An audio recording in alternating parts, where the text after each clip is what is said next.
네, 월성 원전 관련 수사 과정에서 공개된 산업부의 북한 원전 추진 문건을 둘러싸고 정치권의 공방이 거세지고 있습니다.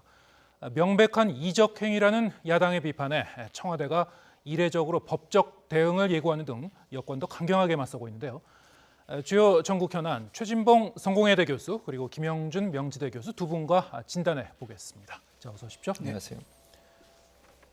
네, 이 월성 1호기 경제성 평가 조작 의혹을 수사 중인 대전지검의 이제 공소장에서 이제 공개된 이 사실들이죠.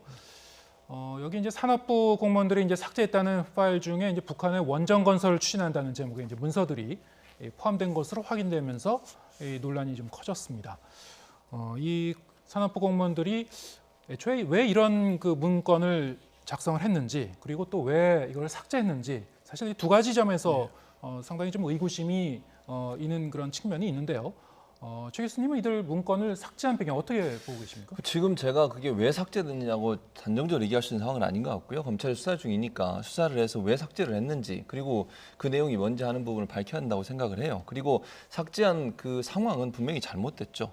그러니까 국가 왜 그 만들어진 문건이 만들어졌는데 그걸 삭제를 하고 특히 수사나 조사가 들어오기 전에 삭제를 했다는 건 의심을 받기 충분하잖아요. 그러니까 그 부분은 분명히 밝혀져야 된다고 생각을 합니다. 그리고 산업 공무원들이 그런 행동을 했다면 거기에 따르는 책임도 져야 되는 건 분명하고요. 다만 저는 김정은 위원장이 이적 행위를 했단 말은 저는 동의할 수 없습니다. 이적 행위란 적을 이롭게 하는 행위라는 거 아니겠습니까? 마치 문재인 대통령이나 청와대가 적을 이롭게 하는 행동을 했다는 식의 발언을 하시는 것은 너무 지나친 표현이에요. 문제를 제기하면서 예컨대 왜 이런 문서를 만들었고 이런 문서가 왜 없어졌는지 하는 문제에 대해서 의문을 제기하는 건 좋습니다만 이적 행위라고 얘기하는 건 말이 안 되는 것 같고 그 증거로 제가 말씀을 드려보면 이런 게 있습니다. 이번에 그 소위 북한이라는 폴더, 다른 나라 말로 북한이라는 폴더 안에 들어있는 지웠다고 얘기하는 문서의 두 건의 제목을 보면 이렇습니다. 경수로 백서 북한 지역 원전 건설 추진 방안이라고 되어 있고 제목이 또 하나는 북한 전력 인프라 구축을 위한 단계적 협력 과제 이렇게 되어 있습니다. 경수로는 잘 아시는 것처럼 제네바 협정으로 1995년 1월에 경수로 사업 지원단이 우리나라에 만들어졌습니다. 그리고 북한의 핵을 포기하는 걸 전제로 해서 그 당시에 정부가 원자로 경수로 두 개를 만들어 주기로 한 거죠. 1000kW 경수로 두 개를 제공하기로 한 겁니다. 그러니까 무슨 말씀이냐면 원전을 북한에 지어준다고 계획했던 것은 이미 제네바 협정으로 1995년에 시도가 됐었죠. 물론 실행은 안 됐습니다. 전제 조건이 뭐였냐면 핵을 포기했을 때 북한의 전기 사정이 어렵기 때문에 그 부분을 보완해주는 목적으로 미국과 우리나라가 함께 힘을 합쳐서 캐도라고 하는 단체를 통해서 거기에 지원을 해주겠다 이런 얘기예요. 그러니까 원전을 짓겠다고 하는 것 자체가 잘못된 건 아니에요. 예컨대 그걸 예를 들어서 핵을 포기하는 전제로 IAEA의 사찰을 받으면서 평화적인 방법으로 원전이 세워지고 그걸 통해서 예컨대 북한이 전력을 공급받고 핵은 포기한다는 약속을 한다고 하면 가능한 일이라고 시나리오라고 생각을 합니다. 아마 이 경수로란 백서를 쓴 이유도 그와 같은 모델을 고민했지 않았나 하는 생각이 제 개인적으로 드는 생각이에요. 다만 그럼에도 불구하고 이런 것들을 추진하고 아니면 만든 문서를 삭제하는 행위 이런 행위들은 분명히 잘못됐다고 제가 말씀을 드리는 것이고요. 그래서 저는 두 가지로 본다. 첫째, 이 산업부 공무원들의 행동 자체가 정당화될 수 없다는 것은 명확하고요. 다만 지금 야당이 주장하는 것처럼 이적행위라고 하는 것은 저는 동의할 수 없다. 이건 이적행위가 아니라 왜 이걸 검토했는지에 대해서는 조사해봐야 되고 얘기를 나눠봐야 되겠지만 이 검토 자체가 이적행위를 하는 것이라고 볼 수는 어렵다고 봅니다. 네, 지금 뭐 여러 가지를 한꺼번에 지적해 주셨는데 뭐 여러 가지 논점을 이제 여기서 저희가 찾아볼 수 있겠죠. 만약에 근데 이것이 사실이었다고 하더라도 이런 측면도 있는 것 같습니다. 국내에는 탈원전 얘기를 하면서 왜 북한에는 또 원전을 추진하려고 했는가? 여기에 대해서 좀 이해가 안 간다 이렇게 볼 수도 있을 것 같고요. 말씀드린 대로 이제 이런 그 문건의 존재와 그리고 그것을 삭제했다는 사실 이 부분이 이제 여러 가지로 뭐 오해를 살 수 있는 정황인 건 맞는 것 같습니다. 근데 여기에 대해서 이제 또 야당 대표가 이적 행위라는 표현을 쓰면서 비판한 거에 대해서는 여러 가지 뭐 의견이 있을 수 있겠죠. 어떻게 보시는지요? 이적행위라는 표현과 이중적 태도라는 표현은 약간 좀 뉘앙스가 좀 다르죠. 예, 다르죠. 그런데 분명한 것은 지금 두 가지 사항이 지금 충돌하고 있는 것 같아요. 지금 최 교수님 말씀하신 것처럼 캐도를 통해서 다시 얘기해서 94년서부터 제네바 협의 통하고 그리고 원전을 줘서 비핵화를 만들겠다라고 하는 거는 뭐 2000년도 남북정상회담서부터 계속해서 있었던 얘기인 거죠.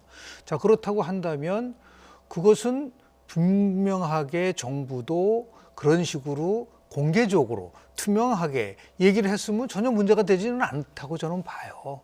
뭐 실질적으로 보면은 지금 이제 탈원전을 하면서 잉여 장비를 북한에다가 가져가려던 것은 아니냐. 그거는 일종의 이제 추론에 불과한 것인데, 여하튼 이러한 중요한 원전과 관련된 부분, 북한의 원전을 추진하는 것에 대해서 정부는 지금까지 단 한 번도 현 정부 들어와서는 얘기를 한 적이 없는 거죠. 이제 그런 부분 속에서 투명성이 결여됐다라는 지적을 하나 드리고 싶고요.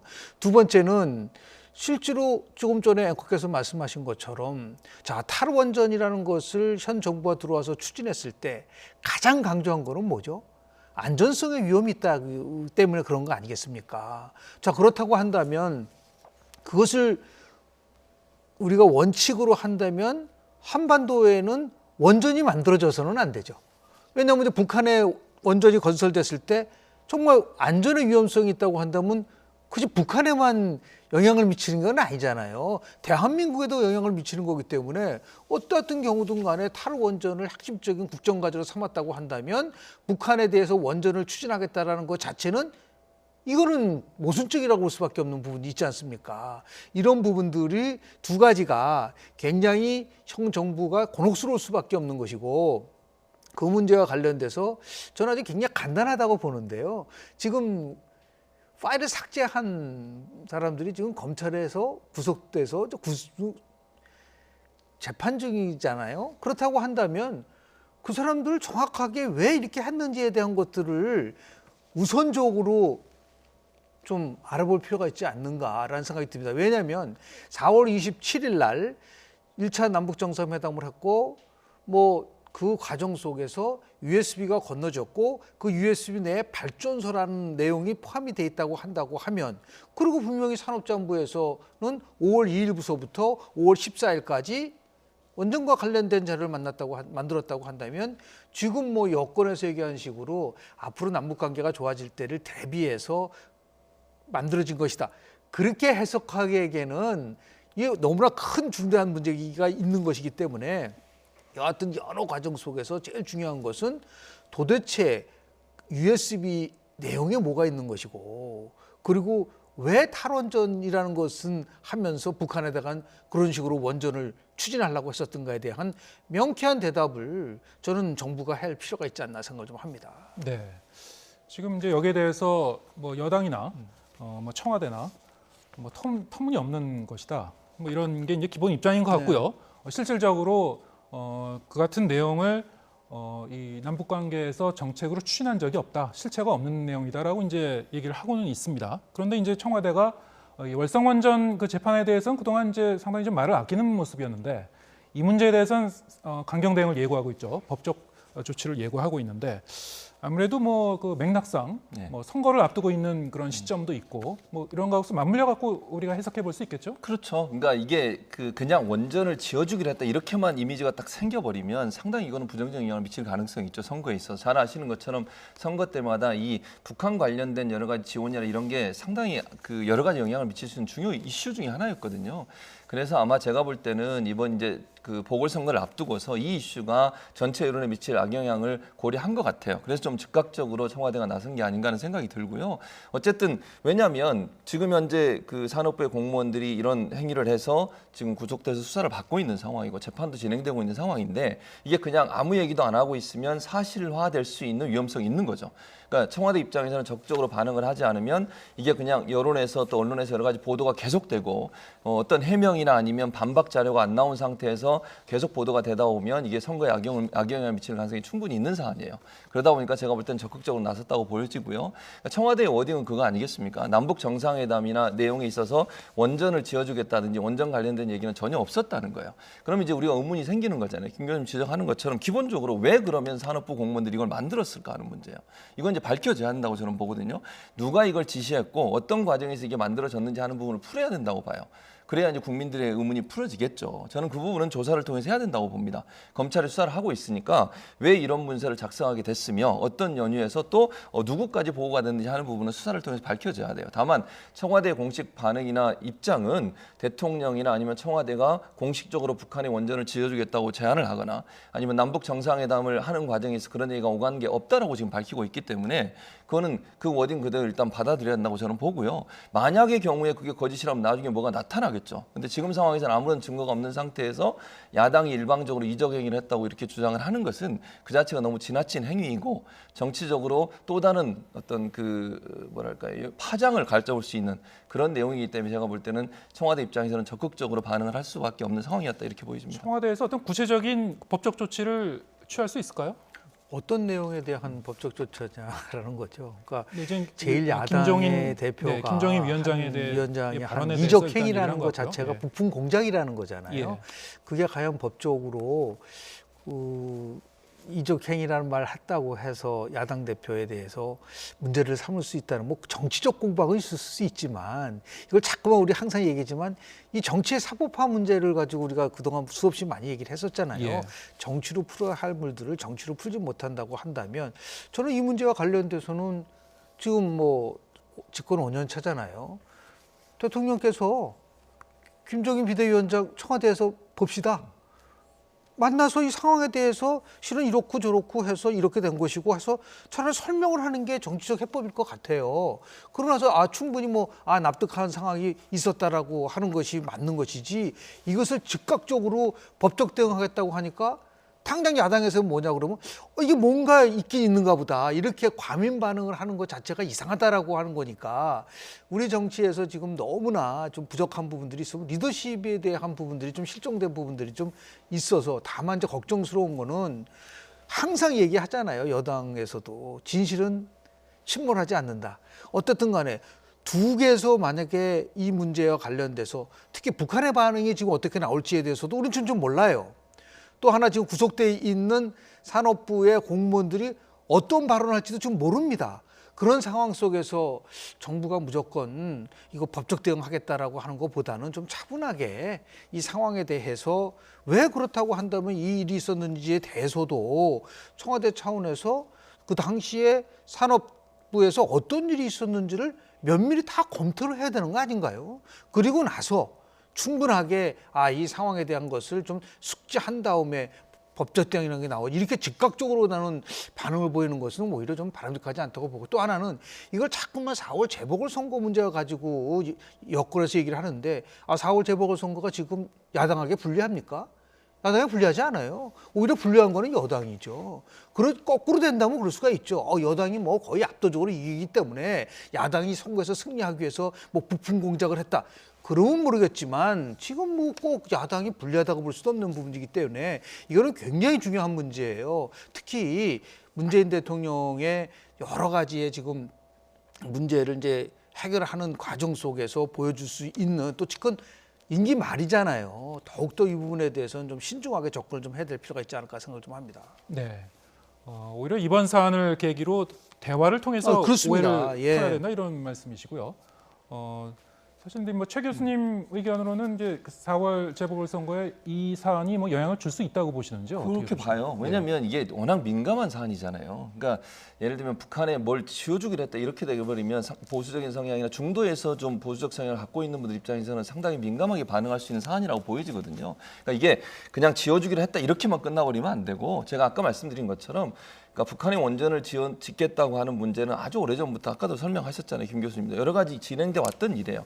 공개적으로 했느냐 안 했느냐의 문제는 논란이 될 수 있고 만약 이게 정말 청와대가 개입을 해서 이렇게 문서를 만들었다고 하면 그 문제가 될 수 있겠죠. 그러나 지금 현재는 왜 이 문서가 만들어졌는가 수사가 진행되고 있는 상황이기 때문에 그건 지켜봐야 되는 상황이다. 단순히 그냥 언론에서 예컨대 현 정부가 원전을 북한에 지어주기로 했다라고 하는 이미지로만 묶이게 되면 그 자체가 상당히 파장을 불러올 수 있는 요소가 된다고 봅니다. 네. 자, 이제 주제를 좀 바꿔보겠습니다. 지금 2월 국회를 앞두고 상당히 좀 파장이 좀 예고되고 있는 그런 문제죠. 판사 탄핵 관련 논란입니다. 민주당이 이 사법농단 의혹으로 재판을 받는 임성근 부장 판사에 대해서 사실상 탄핵 소추를 추진하기로 했습니다. 국민의힘은 사법부 길들이기라고 이제 반발하고 있죠. 관련 입장을 차례로 들어보겠습니다. 굉장히 다급한 상황인데요.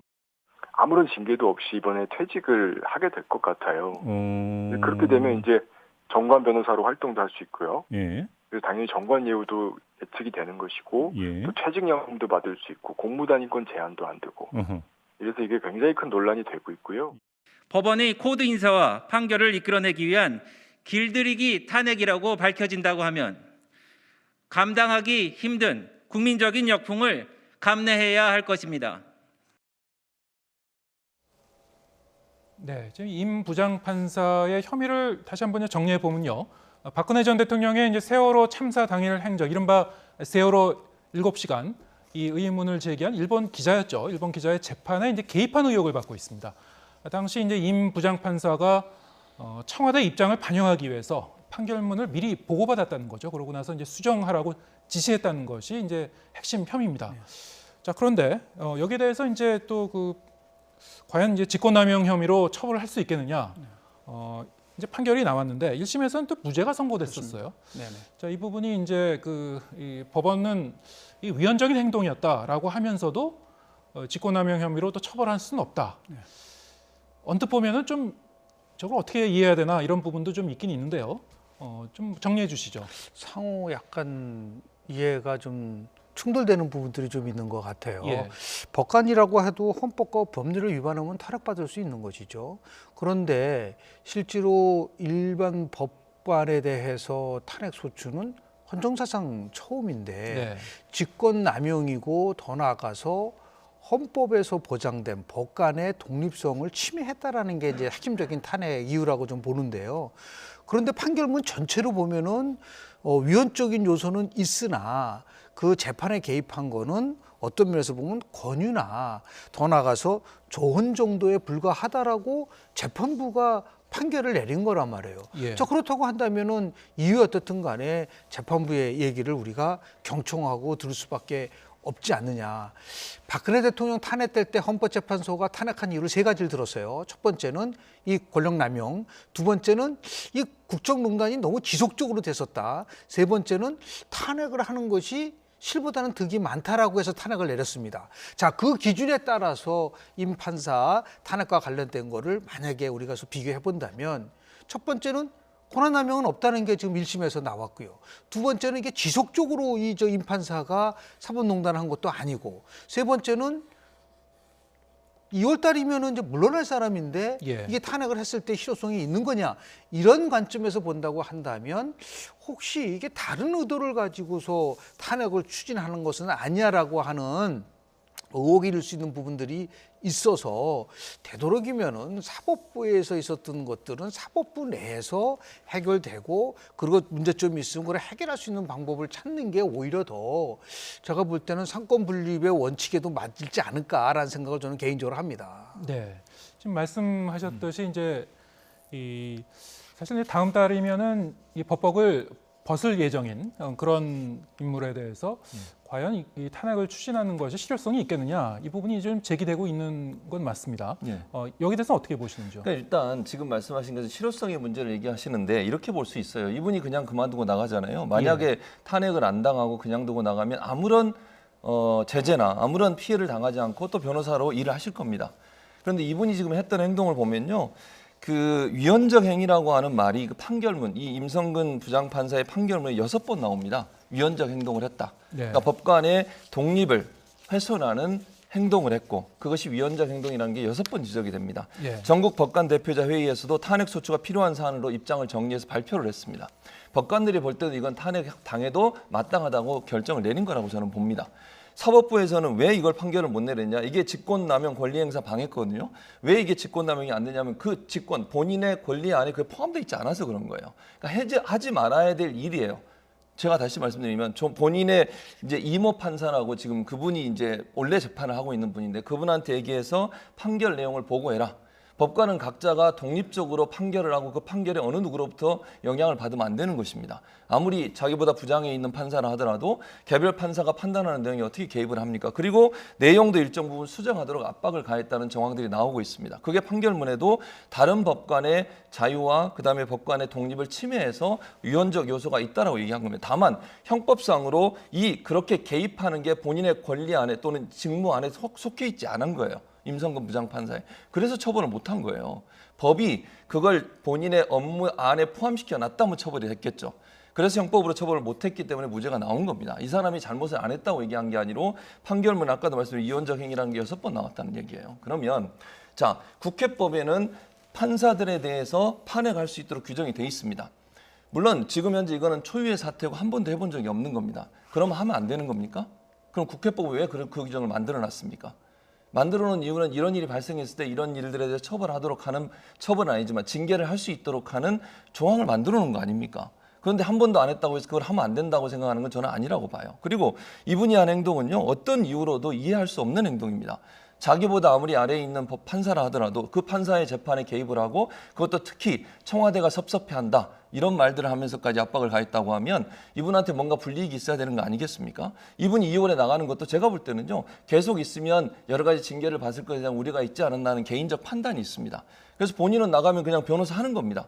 그러면 이렇게 행동한 사람이 과연 위헌적 행동을 한 사람이 법을 제대로 지키면서 변호사를 할 수 있을지도 저는 잘 모르겠습니다. 개인적으로 의문입니다. 그래서 저는 탄핵이란 절차를 통해서라도 이분이 잘못했던 일에 대해서 책임을 지도록 만드는 것은 반드시 필요하다. 그거 아니면 아무 어떤 방법으로도 이분에게 불이익을 줄 수가 없어요. 지금 상황에서. 그래서 뭔가 사회가 잘못된 행동에 대해서 책임을 묻도록 하는 그런 장치로서 탄핵은 필요하다고 저는 봅니다. 네, 지금 근데 또 다른 측면에서는요. 지금 이 사안이 불거진 이제 시점도 주목해 볼 필요가 있는데요.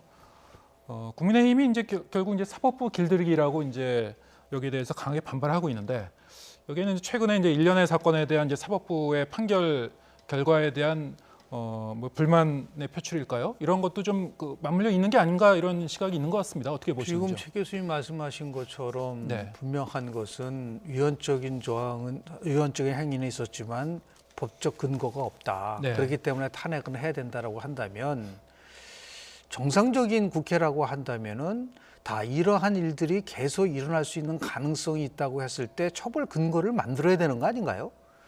그 처벌 근거를 우선 만들고 그것을 앞으로 촘촘하게 이런 일이 더 이상 일어나지 않게끔 하는 것을 통해서 뭔가 정의를 바로 세우는 게 오히려 더 현실적인 방법이고 실효성 있는 건 아닐까요? 그리고 저는 그렇게 생각이 좀 듭니다. 그리고 더 나아가서 물론 이제 지금 다들 이거를 뭐 정치적으로만 해석을 하는 것 같아요. 이거는 결국 사법부 길들이기 아니냐, 조금 전에 나왔었던 부분은 또 이게 재보궐선거용이 아니냐, 이런 차원에서만 접근하지를 말고요. 그러니까 실제로 보면은 사법부가 어느 정도 독립성과 그리고 중립성을 가지고 모든 것을 처리할 수 있을까라는 부분에 대해서 더 숙고를 해야 되지 않는가. 여당은 오히려 이 부분을 탄핵을 추진하는 것이 큰 틀 속에서 보면은 저는 득보다는 실이 훨씬 많을 것 같습니다. 우리가 조금 얘기한 것처럼 많은 국민들이 생각할 때는 이거는 결국은 힘을 가지고 사법부를 통제하려고 하는 것이 아니냐라고 하는 그러한 의혹을 가질 수 있는 부분들이 있기 때문에 오히려 그거보다는 제가 말씀드린 것처럼 제2, 제3의 이러한 사건들이 발생하지 않도록 촘촘하게, 입법부는 법을 만드는 기관이잖아요. 그런 것을 오히려 더 활성화시키는 것이 오히려 낫지 않을까라는 생각을 좀 저는 합니다. 네. 뭐 그럼에도 불구하고 어쨌든 지금 여당은 이제 투표에 붙이겠다는 그런 태세고요. 지금대로라면은 이제 한 2월 3일이나 4일쯤 이제 표결에 붙여지면은 지금 가결될 가능성이 굉장히 높은 거죠. 현재 상황으로 보면 의석수로 보면 가결될 가능성이 높죠. 왜냐하면 예. 3분의 1이 발의를 하고 이제 반 이상이 찬성을 하면 가결이 되는 거거든요. 그래서 아마 가결될 사항이 높은데, 그럼에도 불구하고 이게 헌재에 가서 최종 판단을 받아야 돼요. 그러니까 국회에서 가결이 되더라도 헌재가 최종 판단을 받기 때문에 헌재에서 어떻게 결정할지는 이제 두고 봐야 되겠죠. 아마 근데 국회에서는 가결될 가능성이 높지 않나 이렇게 보입니다. 예, 좀 어떻게 전개가 될지 좀 지켜봐야 될 것 같고요.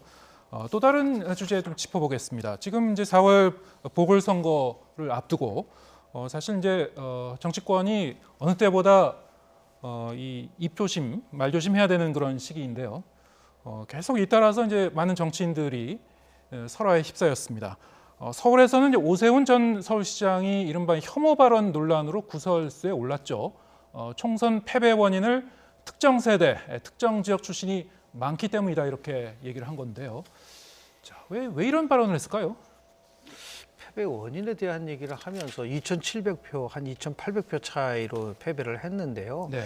실은 그 지역구는 추미애 전 법무부 장관이 5번 당선될 정도로 굉장히 그 여당한테 유리한 지역이에요. 그러니까 꼭 이번만이 아니라 역대 선거를 보더라도 참 이기기 어려운 지역이었었던 것이 맞는 건데 거기에 그냥 뭐 30, 40, 조선족 이렇게 해서 특정한 계층을 가지고 그 표 때문에 졌다라고 얘기한 거는 저는 오세훈 전 시장의 실언 같아요.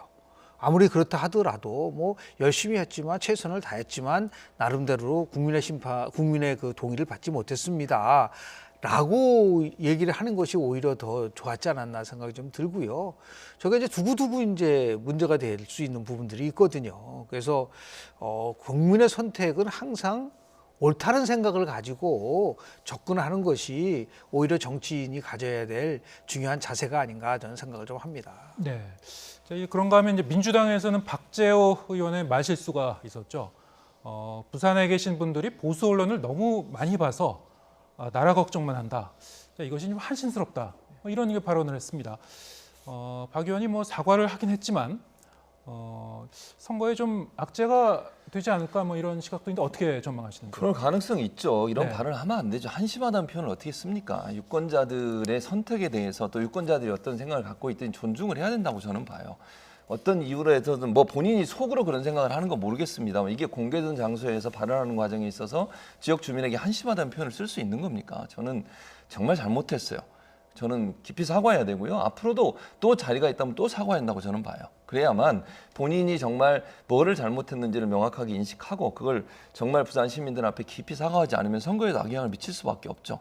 아니 유권자들한테 한심하다는 표현을 쓸 수 있는 정치인이 그게 제대로 역할을 할 수 있는 정치인이라 보기는 어렵잖아요. 네. 오세훈 시장도 그렇고 이 박 의원도 그렇고 이거 유권자들을 대할 때는 정말 유권자들이 심판하고 판단한 내용들 그대로 받아들여야 돼요. 본인이 마음에 안 든다고 특정 세대나 특정 지역에 있는 분들이나 아니면 특정인들을 지칭해서 그걸 비판하는 행동을 하는 것은 절대로 정치인으로서 해서는 안 되는 행동입니다. 그런 행동들은 결국 본인에게도 피해지만 당에게도 피해를 줄 수 있는 사안이라는 생각이 들어요. 네. 그래서 박 의원도 깊이 사과하고 또 사과 몇 번씩 더 해야 된다고 저는 봅니다.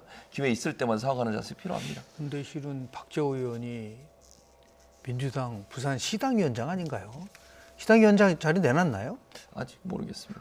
저런 엄청난 발언을 했는데도 시당위원장 자리를 그대로 갖고 있다? 제가 볼 때는 굉장히 이해하기 어려운 부분이 있고요.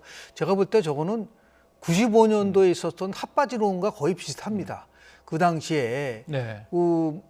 충청도에 있는 분들을 핫바지로 비유하면서 엄청난 후폭풍이 불어졌고 그때 이제 자민련이 충청도 압승을 하는데 저 핫바지론이 크게 작용을 했거든요. 그 당시는 물론 이제 충청도 분이 얘기한 게 아니고 허주라고 하는 TK 출신이 얘기했기 때문에 더욱 폭풍이 컸는데 저 이제 박재호 의원 같은 경우는 이제 부산시 의원이지 않습니까? 자, 저 부분에 대해서는 다른 잘못된 발언이라고 얘기하기 전에 갖고 있는 모든 거를 내려놓고 지금이라도 석고 대죄를 좀 하지 않으면 제가 볼 때는 굉장히 선거에서는 아무리 지금 뭐 이낙연 민주당 대표가 부산을 2번, 3번 내려가더라도 저 박재호 의원의 저 잘못된 발언이 엄청나게 악영향을 미칠 것이다라는 그런 말씀을 좀 드리고 싶습니다. 네. 좀 더 적극적으로 진화해야 될 것이다. 뭐 이런 말씀하셨고요. 좀 부산 얘기를 하고 있었는데 부산시장 예비 후보죠. 국민의힘 예비 후보입니다. 이현주 전 의원이 기자회견을 했는데요. 계속 뭐 눈물을 흘리면서 그런 눈물의 기자회견을 했는데 여기서 좀 의외의 발언이 또 나왔죠. 이 전 의원이 이른바 이제 불법 선거자금 얘기를 하면서 논란으로 번지고 있는데 잠시 들어보겠습니다.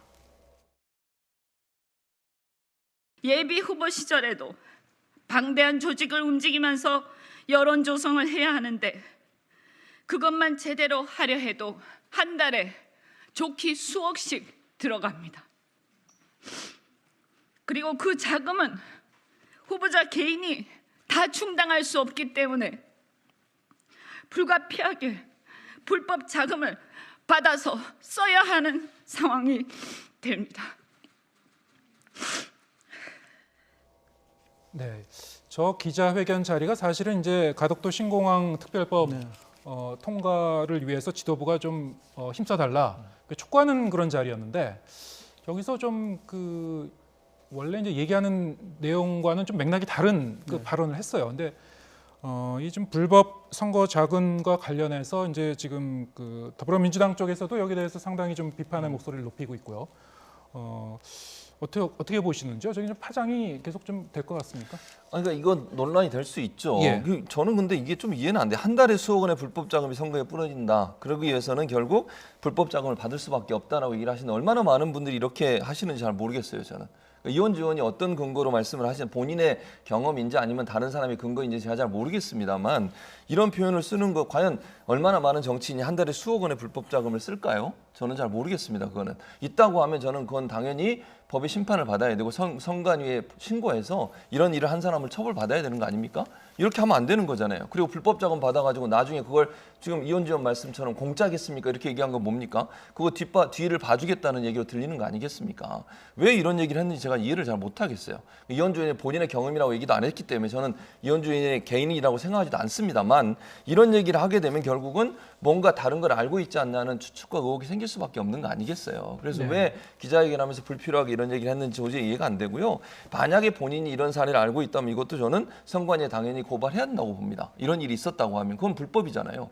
불법에 대해서 정치인이 고발하는 것도 저는 잘못됐다고 보는데 어떤 맥락에서 이런 얘기를 했는지 제가 잘 이해는 못하겠지만 이런 발언 자체는 부적절했고 또 이런 일들이 있는 것을 본인이 알고 계시다면 당연히 저는 법의 심판을 받도록 만들어야 한다고 생각을 합니다. 네, 사실은 저 기자회견의 이제 원래 내용이었던 가덕도 그 신공항 문제도 지금 뭐 여야가 상당히 좀 신경전을 벌이면서 표심을 잡기 위해서 노력하고 있는 그 이슈죠.